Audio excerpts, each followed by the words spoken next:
전체 인원이 다 오신 것 같아요. 차례 선생님 인사. 예, 감사합니다.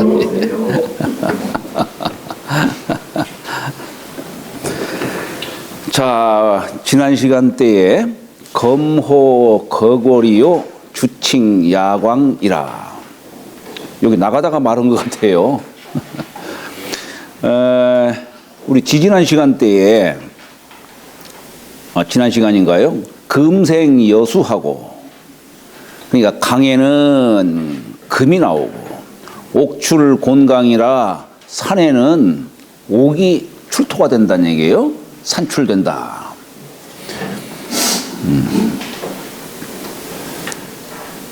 그래서 이 쇠 갖고 이제 만든 것이 이제 그 검이니 칼이니 뭐 그런 거 아니겠어요? 그래서 검호 거골이요. 칼에는 여러 가지 이름이 있는데 그 중에서도 거골이라고 하는 이 칼이 명검이다. 이름이 났다. 이런 얘기예요. 자, 그래서 칼검자는 다첨자에 칼도자라고 했죠.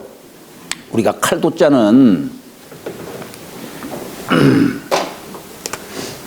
본래는 이렇게 이게 칼도자인데 이게 변으로 쓰이면 이제 이렇게 쓰는 거죠. 그죠? 여기에 점 하나 딱 찍은 것은 칼날이 빛이 나는 겁니다. 근데 여기에다가 요건 이제 한쪽 날만 날카로운 것이고, 요 다첨자를 쓰게 되면은, 그럼 양쪽 칼날이 날카로운 뜻이죠. 호라는 것은 불을 호자인데, 본래는, 요 입구자에다가, 요 글자예요. 본래 이게 부른다는 뜻이에요. 부른다는 뜻인데, 사람의 이 말이라고 하는 것은 위엄이 있어야 된다라는 그런 뜻을 갖고서 여기다가 범호자를 쓴 거예요. 범소리. 우르르 하면은 그냥, 우르르 하면은 개가 그냥 꼼짝 못 하잖아요. 그냥. 그렇죠? 사람의 말이라고 하는 것은 이렇게 위엄이 있어야 된다. 그래서 이게 범호자에, 요 사람이 자 이렇게 썼죠. 이게 불을호. 우리가 왜 사람 이름이라는 게 있잖아요. 이름이라고 하는 것은 뭐냐면은 그 사람에 대해서 지칭하는 거예요. 이게 이 전역석자는 컴컴하다는 뜻이죠. 보이지 않는 그것을 입을 통해서 말을 통해서 그 사람을 갖다가 드러내게 하는 겁니다.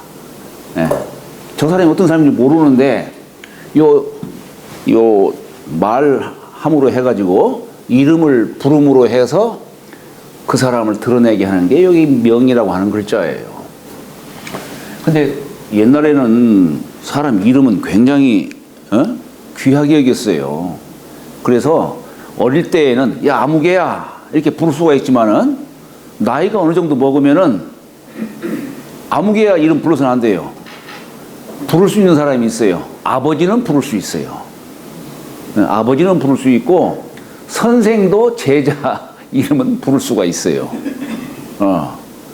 그런데 그타 존속인데 존속이 아니 예를 들어 삼촌이 조카 이름 함부로 부를 수가 없어요. 사실은. 옛날에는 그랬어요. 마찬가지로 자식이 부모 이름을 옛날에는 못 불렀습니다. 부르면 큰일 날 일이에요. 부르면은. 부르는 걸 뭐라고 하냐면 이게 그래서 부모의 이름, 존속의 이름은 옛날에는 꺼렸어요. 그래서 꺼릴 휘라는 말을 써요. 꺼릴 휘. 우리가 휘. 누구 사람에게 너 네 아버지 함자가 어떻게 되시냐 이렇게 말하잖아요. 근데 돌아가신 분한테는 휘라는 말 써요. 꺼릴 휘자. 예.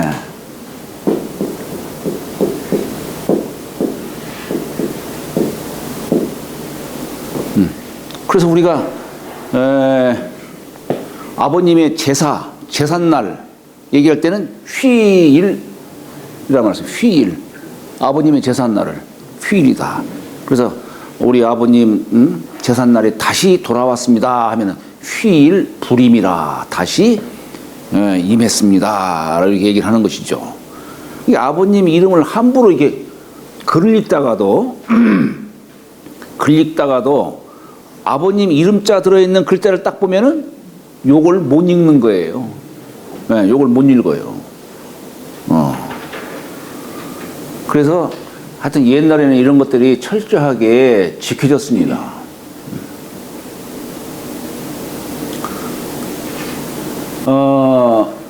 그래서 아버님 이름을 범하는 것을 이걸 범휘라는 말을 써요. 범휘. 예. 또는 다을 촉자를 써가지고 촉휘. 예. 그래서 이걸 피해야 한다고 해가지고 피휘. 이렇게 피할 피자에 피휘. 예. 피할 피자를 피휘라는 말을 써요. 그래서 어린애가 이제 일정 연령에 달하면은 이제 관례를 행하죠. 옛날 예법은 남자는 이제 나이 20살 되면은 장가를 안 갔어도 관례를 행합니다. 그게 이 갓관자 여기 덮을멱자죠. 이 으뜸원자는 뭐냐면 머리를 뜻하는 글자예요. 머리. 여기에 마디촌자를 쓴 거예요. 네? 뭐냐면은 이제 어린애 때는 네가 네 멋대로 행동했지만 이제 어른이 되면은 절도가 있어야 된다 이런 얘기예요. 생각하는 것과 행동하는 것 모두가 절도가 있어야 된다. 그래서 머리에다가 모자를 씌우는 의식을 한 겁니다. 머리에 모자 씌우는 것, 이 모자는 뭘 보고서 옛날 사람들이 이렇게 모자 씌우는 의식을 했을까요? 뭔 의미가 있을까요? 모자 쓰는 의미가. 사람들이 이쁘게 모자도 잘 쓰고 다니는데. 예? 대머리가 모자. 그런 거야. 이제 그 사람들은 추우니까.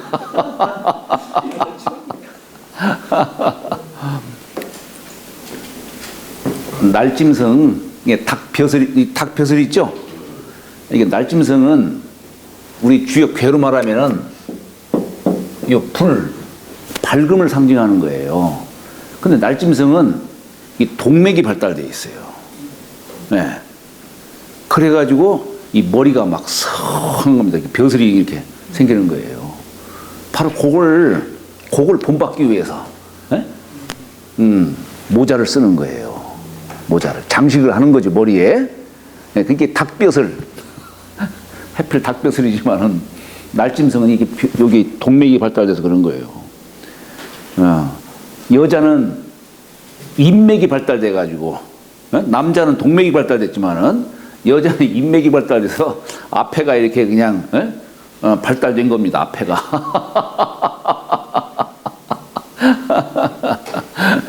그러니까 이게 뭐냐면은 요 이중헛괴예요. 밝음을 상징하는 거예요. 이제 어른이 됐으면은 나이가 이렇게 일정 연령에 달했으면은 사리분별 할 줄 알아야 된다. 밝게 살아야 된다. 이걸 얘기하는 겁니다. 그래서 이렇게 관례를 행하는 거예요. 여자는 비녀개자를 써가지고 계례라는 말 써요. 여자는 올리는 거지. 머리를 틀어서 비녀를 딱 꼽는 거죠. 그죠? 예. 남자는 관례를 행하고 여자는 16살 되면은 이제 시집을 안 갔어도 비녀를 꼽고 이렇게 하는 겁니다.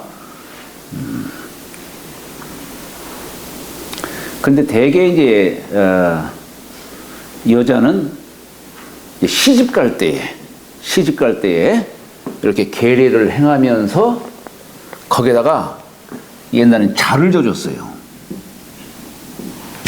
자. 아, 이게 뭐냐? 이 자식이 여기 갓 쓴 거예요. 갓을 쓴 거예요. 어린애 때는 초립동자라고 해가지고, 그냥 더벅머리에다가 그냥 이렇게 뭐 하기도 했지만은, 여자도 옛날에는 남자만 자를 져준 게 아니에요. 여자도 자를 져줬어요. 여자도. 여기 사람으로서 위에다가 이렇게 갓 쓴 거예요. 여자든 남자든. 그래서 여기에 요 자가 글자 자자도 되지만 시집갈 자자도 됩니다. 왜? 시집갈 자자도 돼요.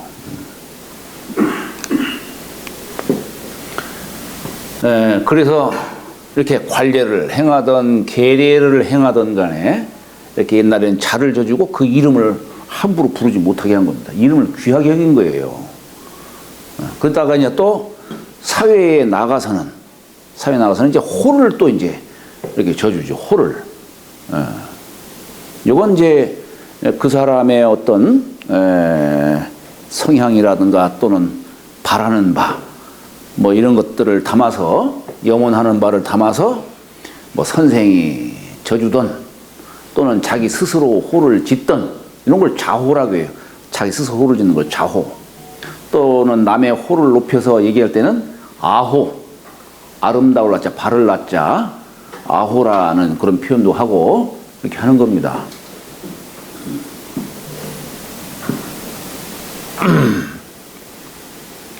그러니까 이제 여기서는 뭐 이제 부를 호자를 갖고 얘기하는 건데 또 어떤 사람은 자기가 어떤 집에 머물면서 자기 집을 갖다가 집을 이름 삼아서 태코라는 말도 쓰죠. 태코. 네.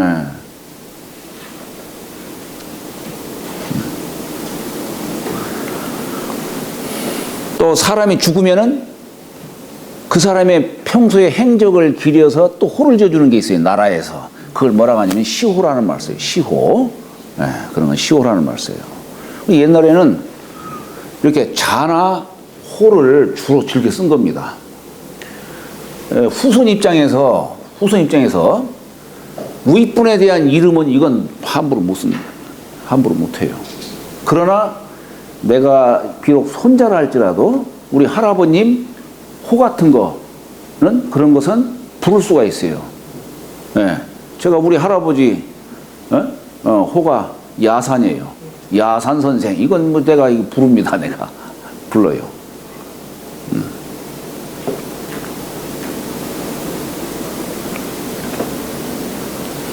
그러니까 네 아버지 함자가 어떻게 되시냐, 네 아버지 휘자가 어떻게 되시냐라고 할 때는 예, 이 응국입니다. 이렇게 하지 않고 예, 이 응자 국자 또는 응자 국이라 합니다. 이라 씁니다. 이렇게. 예. 여기 성에다가는 높이지 않고 자자를 쓰면 그건 높이는 글자예요. 그래서 그렇게 잘하는 말 쓰질 않아요. 이자, 응자, 국자 이렇게 쓰지 않아요. 예? 이, 응자, 국이라 합니다. 이렇게.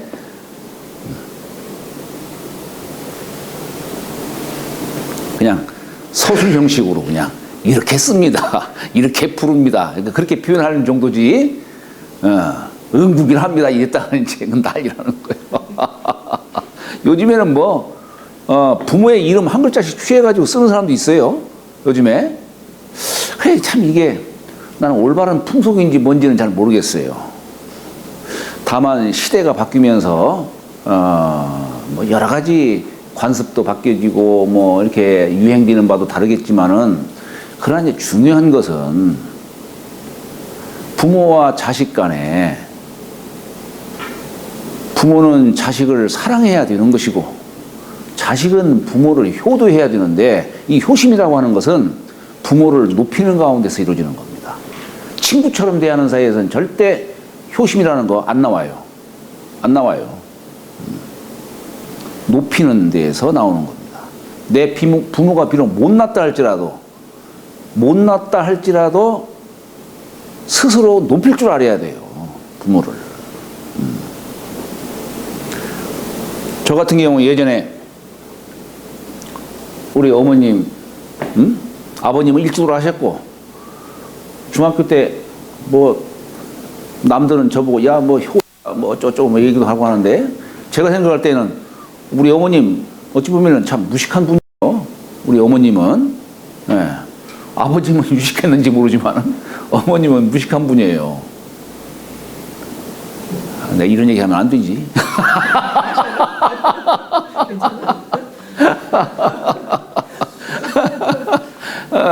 그런데 옛날에 그냥 엄마 막 이렇게 하잖아요. 근데 중학교 때 야, 내가 이렇게 해서는 안 되지 하는 생각이 스스로 들어가는 거예요. 그래서 이렇게 불러서는 안 되겠다 하는 생각이 들어서 그래서 어느 날 갑자기 엄마에서 어머님 하고 이제 바뀌는 거예요. 이제 이게 중학교 3학년 때의 일인가 그런 것 같아요. 네. 그러니까 처음에는 서로 어색했을지 모르지만은 그냥 그렇게 그냥 불렀어 그냥. 그러다 보니까 자연히 어디를 가더라도 어머님 저 어디 다녀오겠습니다라는 소리가 자연히 나와요. 어디 갔다가 오면은 저 어디 다녀왔습니다. 이 말이 자연히 나오게 돼 있어요, 이게. 이게 부모를 스스로 높이는 가운데서 이루어지는 것이지, 이거 억지로 될 일도 아니고, 예. 그러니까 이게 우리가 엄부자친이다 할 때 엄부다라고 하는 이 엄자는 엄할 엄자의 뜻도 물론 있겠지만은 그보다도 이게 엄이라는 글자는 뭐냐면 존엄의 뜻이에요. 예, 자식이 부모를 스스로 높일 줄 알아야 되는 겁니다. 어찌 보면 요즘 부모들이 좀 자식을 기를 때 전략적으로 그런 방법을 좀 써야 할 필요가 있어요. 요즘에 자식들 그런 거 모릅니다. 그냥 높일 줄은 몰라요. 상대적으로 효도할 줄 몰라요. 상대적으로. 그런 거예요.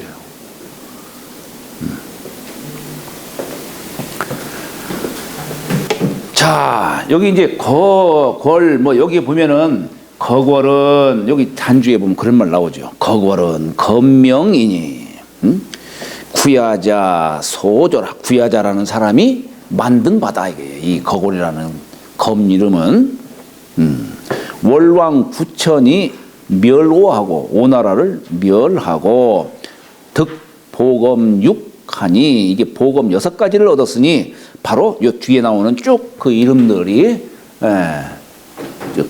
검 이름들입니다. 그 중에 뭐 여러 보검들이 있었지만은 그 중에 거궐이라고 하는 것을 이렇게 대표적으로 표현한 것 뿐이에요. 자, 주칭야광이라. 이 주라고 하는 것은 구술주자예요. 구술록변에 불굴주자를 썼죠. 네, 불굴주자를 쓴 겁니다. 이게 뭐냐면, 자, 옥이라고 하는 것은 순수한 돌을 말하는 거예요. 돌 중에 순수한 것. 그런데 그 속에 붉은 색이 은은하게 드러난 것. 요걸 대표적으로 우리가 구술주 이렇게 얘기한 겁니다. 아까 옥이라고 하는 것은 아까 산에서 옥출곤광이다 이랬겠죠. 여기서 말하는 이게 구술주자는 사실은 조개에서 나온 진주, 그걸 중심으로 얘기를 하는 거예요. 대표적으로 진주. 우리 진주가 되게 우윳빛으로 이렇게 보이기는 하지만은 뭐 꼭 그런 것만 아닌 것 같아요. 보면은 약간 붉은 기운도 담은 그런 진주도 아마 있는 모양이에요. 그런 것도. 칭자는 벼화변에다가 이렇게 쓰면은 요건 손톱 발톱 하는 조자예요. 손발. 우리가 날짐승으로 말하면 이건 발톱이고, 사람 손으로 말하면 이건 손이에요. 손. 사람으로 말하면 이건 손으로 얘기하는 거예요. 이게 여기다가 덮을멱자에 흑토자 이렇게 썼죠. 예. 이게 뭐냐면 이게 늘어질 염자예요. 늘어질 염. 그러니까 이게 뭐냐면 벼가 이제 이삭이 이렇게 열리니까, 예? 연그니까 쭉 땅에 이제 늘어진 이 벼이삭을 손으로 드는 모습이에요. 예. 손으로. 그러다 보니까 이제 과연 얼마나 열렸을까 이렇게 무게를 재는 뜻에서 저울질할 칭자도 되는 것이고, 또 벼가 익었으니까 얼마나 마음이 기쁘겠어요. 그러다 보니까 또 뭐 즐거워한다, 칭송한다, 우리 칭송한다는 그런 뜻도 되는 거예요, 이게.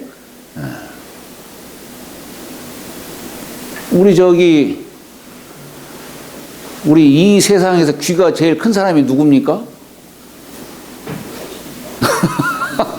이 세상에서 귀가 제일 큰 사람이 누구예요?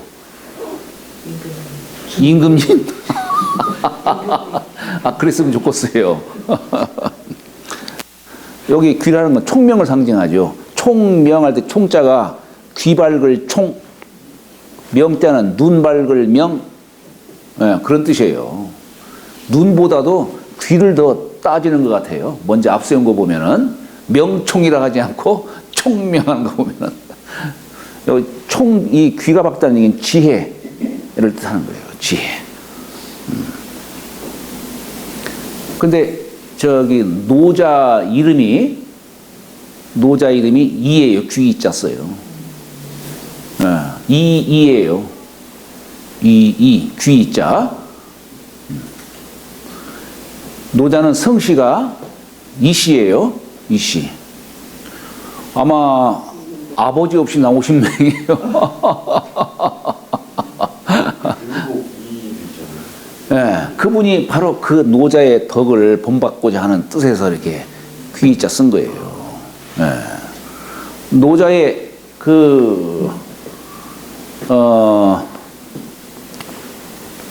호가 염이에요. 귀자에다가 늘어질 염자, 귀가 축 늘어졌다는 얘기예요. 귀가 축 늘어졌다.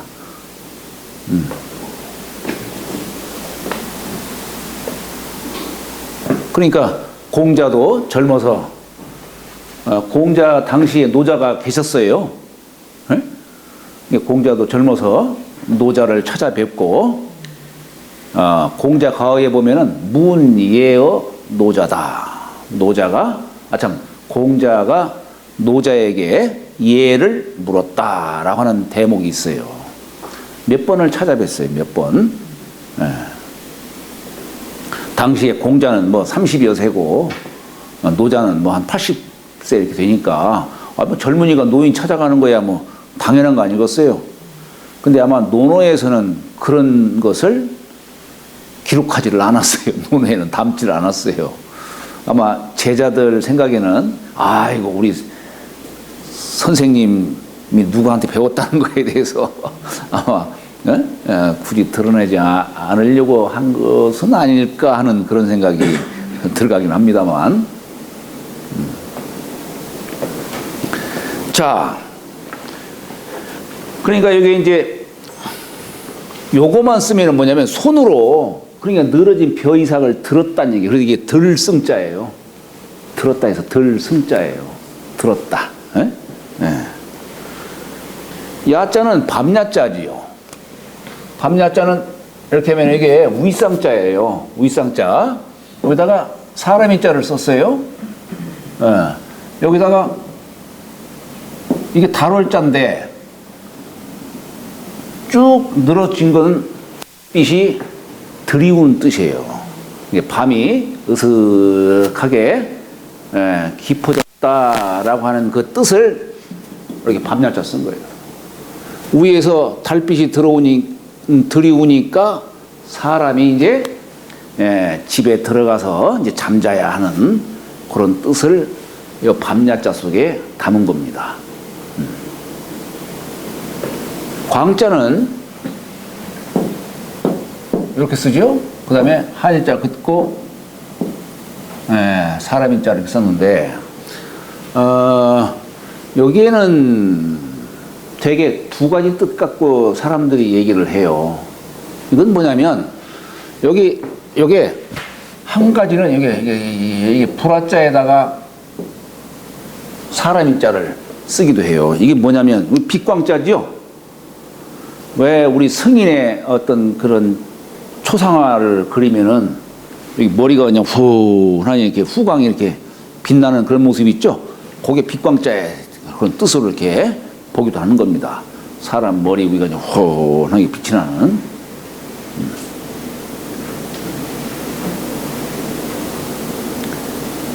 그 사람이 상대를 존경하다 보면 아마 그런 모습으로 보이는 모양이에요. 예전에 우리 야산 선생 제자분들도 하신 말씀이, 아이고 우리 선생님 얼굴을 이렇게 보면은 호하게 뒤가 이렇게, 아마 그게 믿음이 지극하다 보니까 이제 그렇게 보이는지도 모르겠어요. 하여튼 제자분들은 그런 얘기를 해요. 예? 그러니까 그렇죠. 이 수련을 오래 하는 분들은 또 안광이 그냥 형형하게 그냥 감히 쳐다보지 못할 정도로 그런 사람도 있어요. 이게 사람 몸이 모두가 다 음체인데 요 눈만큼은 양체요. 네. 그래서 오래 수련하는 사람들은 이 빛이 그냥 형형합니다. 감히 쳐다보지 못할 정도로 그런 분들이 있어요. 우리는 하도 그냥 계속 이것만 쳐다보도 하다 보니까 전기가 다 소모돼 가지고 그러니까 우리가 이 눈이라고 하는 것은 내가 필요한 때만 사실 눈 뜨고 있어야지 필요하지 않은 때에는 눈 감고 있어야 돼요. 그래서 전기를 보존할 수가 있어요.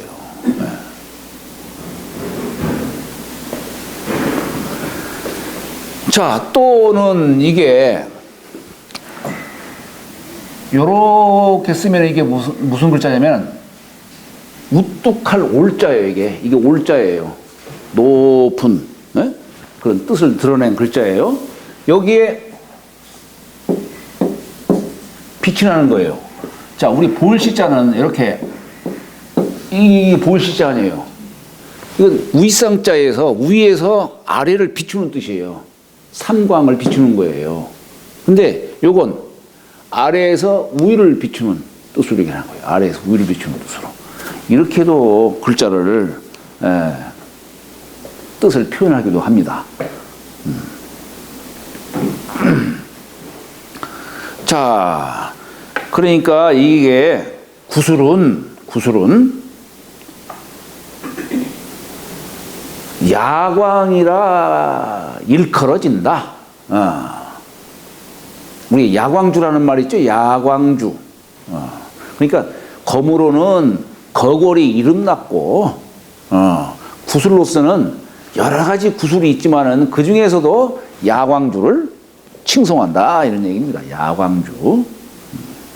여기도 보면 잔주에 보면 그런 얘기가 나오죠. 야광은 주명이라. 구술 이름이다. 여기서 말하는 구술은 진주 말하는 거예요. 진주. 춘추시에 수후활 용자한데 수나라 임금이 용의 자식을 살려준 적이 있었다 이런 얘기예요. 활 용자한데 그러니까 용이 이 경촌주하니 경자가 지름길 경자예요. 한 지름이나 되는 이 한치의 구술로 보답하니 갚을 보자죠. 그러니 조야여주라 밤에도 비추는 것이 낮과 같았다 얘기하는 겁니다. 그래서 헌우 초왕하니 초나라 왕에게 이 수후가 이걸 바쳤어요. 그래서 왕이 대열하야 수세에 이르도록 불가병어수하니라. 수나라의 전쟁을 더하지 않았다 이런 얘기입니다. 아까 참 지난 시간 때 옥출공강이라 했을 때 이 옥 중에서도 가장 이름난 옥이 뭐냐면 화씨벽이라고. 화씨벽. 이 화씨벽이 여기 이제 거기 보면 옥출공강에 보면 거기 잔주가 있어요. 고는 산명이니 제 형산지양이라. 형산 땅, 양이라고 하는 것은 뭐냐면 그 땅을 갖다가 양이라 하는 거예요.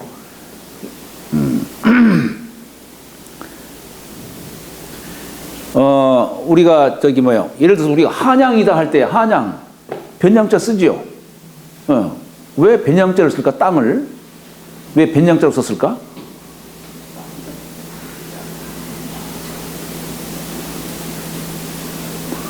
이게 대개 강을 끼고 있으면 강을 낀 북쪽을 양이라 해요.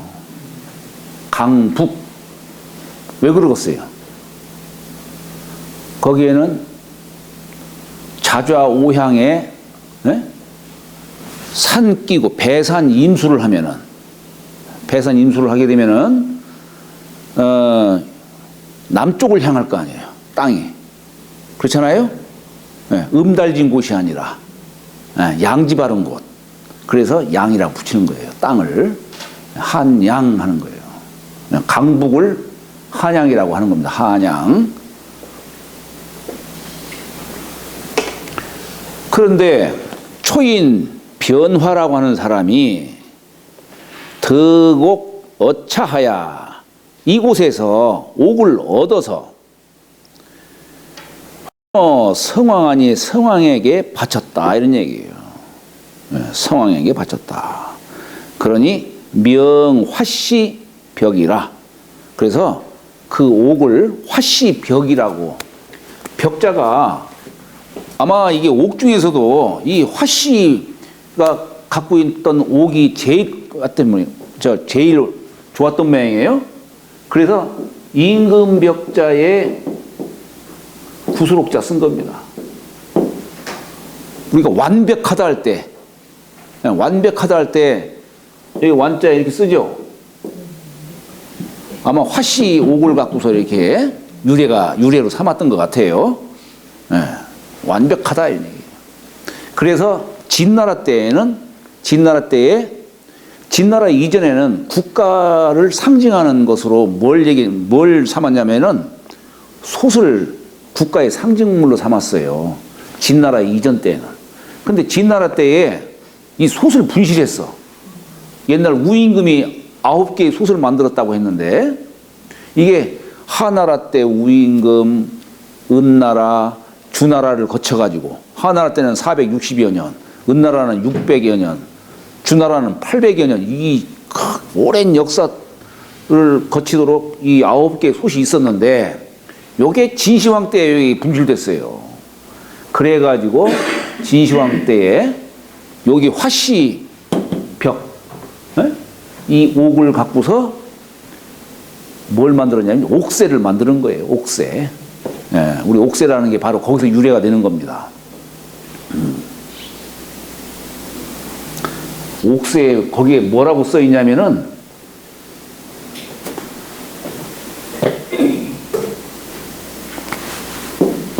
8글자.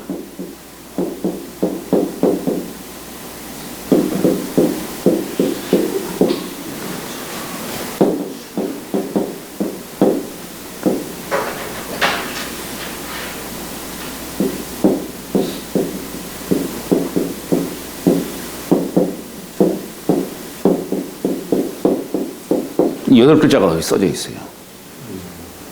수명, 우천, 하야, 기수, 영창이라 하늘의 명을 받았으니 그 수명이 영창하기를 바란다 또는 하리라라는 뜻으로 이렇게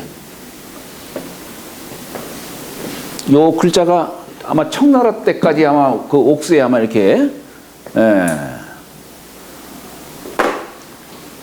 요 글자를 썼을 거예요. 자, 다음에 과진 인해하고 체중 개강이라.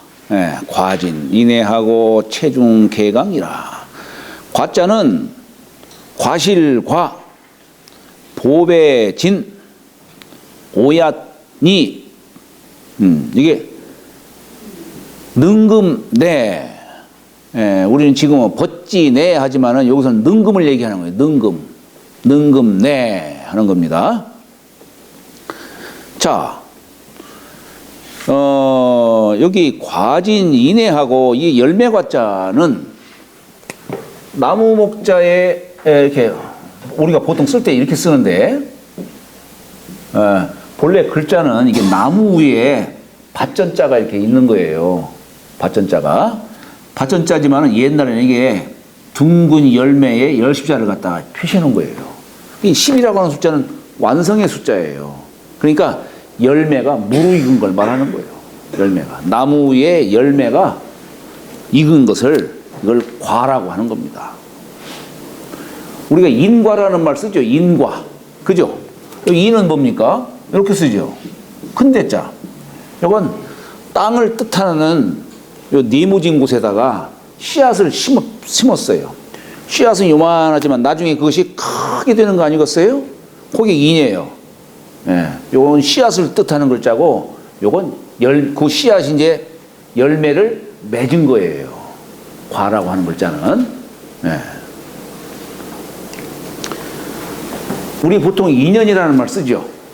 예? 또 인과 응보라는 말도 쓰죠. 그죠?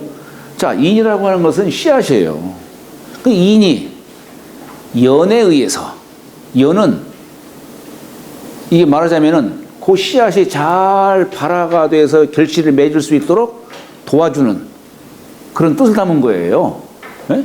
그러니까 인이 과가 되기까지에는 인이 연에 의해서 과가 이루어지는 거예요. 예.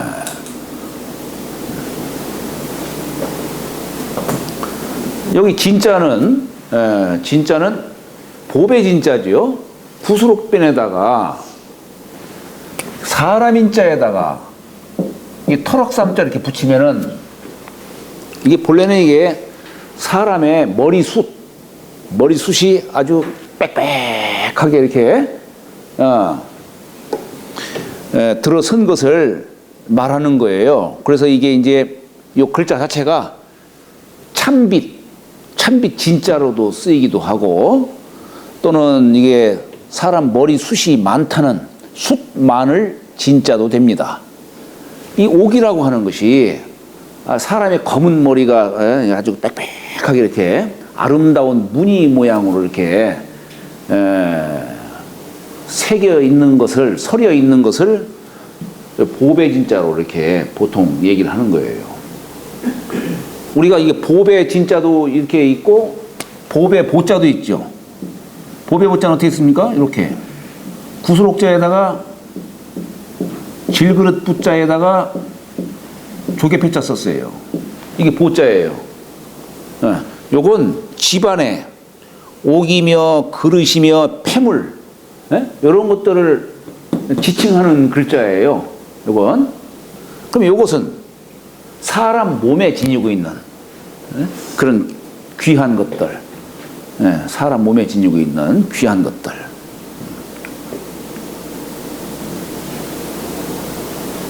어떤 사람은 이런 거 막 몸에 부착하기를 좋아하는 사람들 많이 있어요. 그죠? 저는 결혼하고서 결혼 반지 한 번도 벗지도 않고 3년 동안 게을러서 베끼기도 뭐하고 3년 동안 그렇게 하고 나서 빼가지고 이제 한 번도 시계니 뭐 이런 거니 몸에 부착해 본 적이 없습니다만은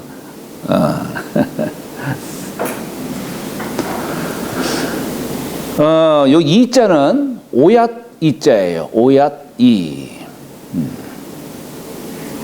우리가 오얏 이자를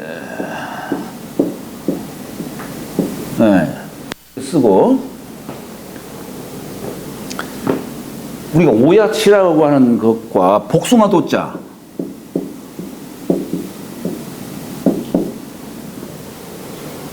우리가 도리화계다 뭐 이런 말 많이 쓰죠. 오얏과 복숭아라고 하는 것은 서로 사촌지간이죠. 그렇잖아요? 오얏은 뭘까요? 오얏이? 네? 네, 우리 자도라는 말 쓰죠. 도는 도인데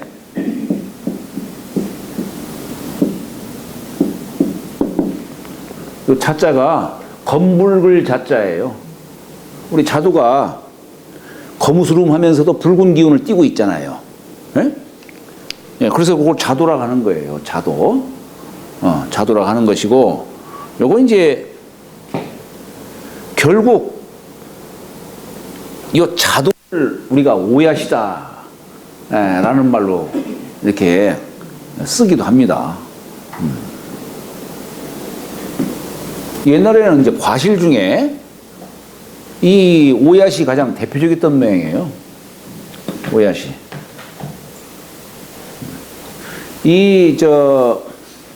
우리 시경의 글을 보면은,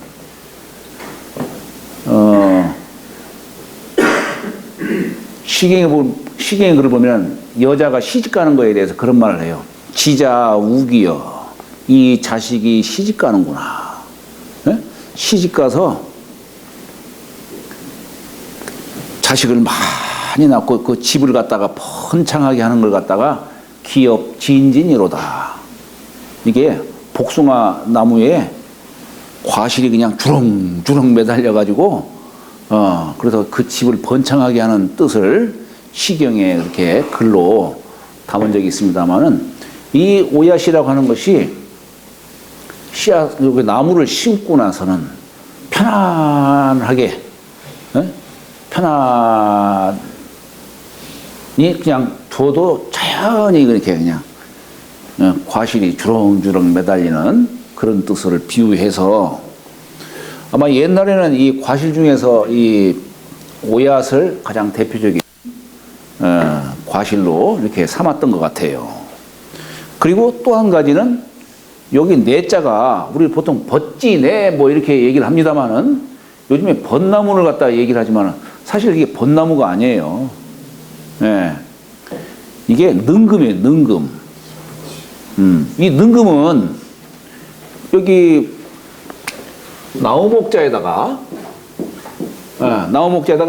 보일시자 쓴 거예요. 보일시자. 이게 뭐냐면은 이 보일시자가 이 신명을 뜻하는 거예요. 신명. 여기 보일시자가 이렇게 둘 쓰는 건 우위상자예요. 이렇게 햇빛, 별빛, 달빛.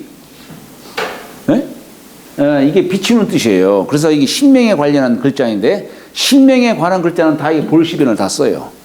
우리가 축이다 뭐 할 때 기도한다 할 때도 다 볼시자 다 쓰죠. 종갓집 할 때도 다 볼시자 쓰죠. 신명을 뜻하는 글자예요. 그러니까 여기 능금이라는 여기 과실은 신목이다, 이게 신목. 신이 내려준 과실이다는 얘기예요. 그래서 우리가 보통 제사 때에 보면은 보통 삼색과실을 씁니다. 삼색과실을 쓰는데, 이게 뭐냐면 대추, 밤, 그 다음에 감 이렇게 써요. 이걸 삼색과실이라고 해요. 대추는 자손을 상징하고, 밤은 조상을 상징하고, 그러면 감은 뭘 상징할 걸까요? 감은 접목을 시켜야만 감이 열려요. 접목시키지 않으면은, 그걸 뭐라 하죠? 고염밖에 안 된다는 얘기예요. 근데 사람도 본래 귀한 자지만은 이렇게 배우자를 만나서 인기가 완성이 되고, 또 선생을 만나서 큰 사람이 되고 그렇다 이런 얘기예요. 그래서 세 번째는 감을 갖다가 두는 겁니다. 근데 여기에다가 하나를 더 둔 게 뭐냐면 배예요. 우리나라에서는 이건 뭐냐면 짝수를 맞추기 위한 거예요. 과실은 본래 삼색과실이고, 거기다가 그냥 짝수로 맞추기 위해서, 우리가 제사를 지낼 때 보면 맨 앞에 과실을 놓죠. 과실을 놓을 때에 여러 종류를 넣지만 여기 과실이라고 하는 것은 꼭 생과만 있는 게 아닙니다. 망과류도 놓아요. 덩굴류 이런 것도 놓고 하지만은 조과류도 놔요. 과자니 뭐니 다 이거 다 이건 이제 만든 과실이에요. 그런 것들은 여러 가지를 놓지만은 결국에는 앞에는 짝수를 놓는 거예요. 왜냐하면 이건 땅에서 열리는 거기 때문에 음물로서 짝수로서 수를 삼는 거예요. 그 짝수를 놓는 것이고, 그런데 우리가 이제 배 이외에 또 귀중한 과실로 사과를 놓죠. 그죠? 사과. 이걸 능금이라 하는 거예요. 능금. 왜 능금이라 할까? 비단능자 써요. 비단능자 이불금자 써요. 왜 그러냐면은 그 사과가 여기 입혀진 게 아주 그냥 비단처럼 곱고 이불로 덮어 씌운 것처럼 그렇다 이런 얘기예요. 그래서 능금이라는 말을 쓰는 거예요.